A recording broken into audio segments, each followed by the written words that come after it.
Today, I was playing Super Mario 64. My star count reached about 35 when I decided to go back and get the 100 coin stars for the first few worlds. It went pretty uneventfully for a while, as I don't like grinding for coins very much, but I wanted to get all 120 stars on my file.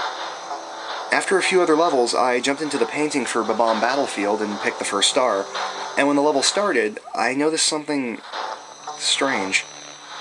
Every character, except for Mario, had been replaced by Koopa the Quick.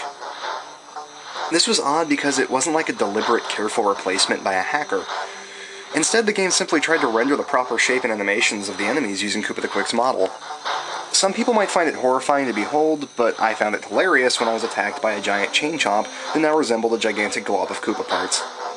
This sidetracked me from my goal of getting 100 coins, and I ran up to the top to see what the king looked like. To my disappointment, he looked normal, but I decided to fight him anyway because I wanted to see if the star model would also be messed up. When I beat him, however, something unexpected happened.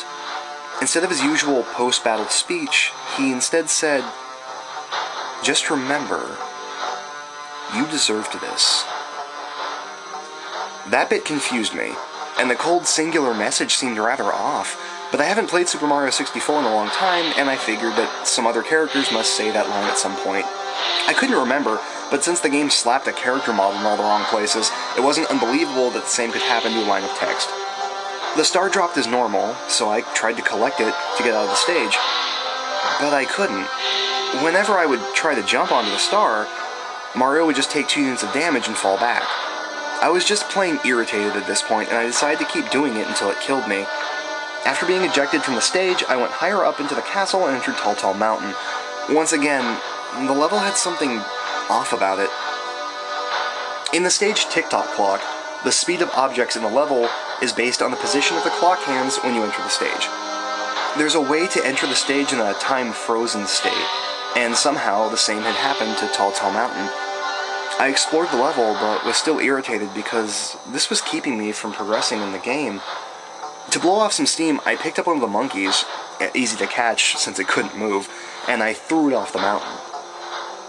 My irritation gave way to fascination when the monkey just hung in midair off the side of the mountain. I decided to jump off the mountain too, and sure enough, I was able to land on the air and run around. So I decided to explore my newfound lack of gravity. Eventually, running on the air lost its novelty, and I decided to head back to the mountain, but when I turned around, it was no longer there. Then, suddenly, Bowser dropped from higher up in the sky. I was ready to quit, since there were no bombs in the area, and therefore I wouldn't be able to defeat him. As I got up to turn off the console, Bowser's dialogue popped up. "Don't turn off the console. That would be rude," was the first line of dialogue. This time, I knew I couldn't write this off as a misplaced text. I was a bit shaken at how direct it seemed, but I wanted to just go ahead and be rude. But I realized I had just maybe in one of those haunted video game situations, and my curiosity got the better of me. Since I'm still alive posting this, I recognize that it's hard to imagine me being in any danger here, but keep in mind that just because I'm alive doesn't mean nothing bad happened. I mean, maybe later in the story I dive towards the console to turn it off, and I land poorly and sprain my ankle. Anyway, I sat back down and started advancing the dialogue. That's better. Wouldn't want to stop before the real fun, would we? I remembered that in most haunted video game stories, the game seems to be able to hear the player somehow, so I tried asking, What do you want from me?" "Revenge." I couldn't imagine why Super Mario 64 wanted revenge on me. You'd think it'd go after the people who speedrun the game or something, but I haven't even played it in years. "What did I ever do to make you want revenge?" I asked the game. "Think about it, Steve. You know exactly what you did." Suddenly, I realized that something was wrong, really wrong, and I don't just mean with the game or my ability to write a compelling narrative. I had to rectify the situation immediately. I put my hand on my forehead and told the game, my name isn't Steve." I continued to advance the game's dialogue. "Wait, really? Oh boy, I've messed up. See, I'm Steve's pet turtle. I died because he forgot to feed me for a long time, and I haunted this video game to try and get revenge on him. Oh, so the reason for those Koopa models. Right, you get the idea. I'm really sorry about this. I feel really bad.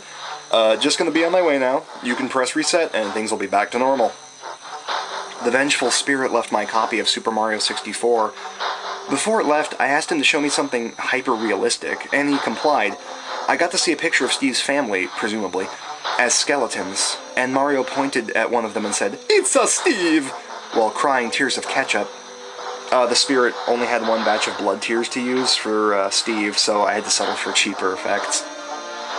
The spirit also saved all the remaining 100 coin stars onto my file as an apology, and I appreciated that since I hate grinding coins. The real reason I'm telling this story, though, is because if Steve is out there, I wanted to apologize for stealing your haunted video game story. And also, just to remind you to feed your damn pets.